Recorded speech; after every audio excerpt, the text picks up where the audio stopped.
আমার আমি নিয়ে আসি আর চ্যান করে মুড়ি চুই হাত পায়ে পায়েটায় মুড়ি পা ফাটে না বুঝেছি আর এসে বড় বাংলাদেশে ওই জন্য পাও ফাটে তুলসী ঘা লাগাইতেছি আর হলুদ বাটি হয়ে ভালো করে বেটে কি করতে হবে?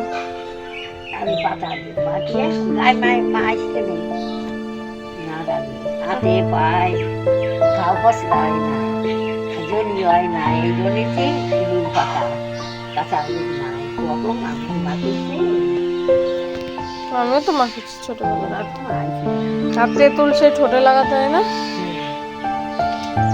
এ দাঁড়িয়ে তো বুঝেছি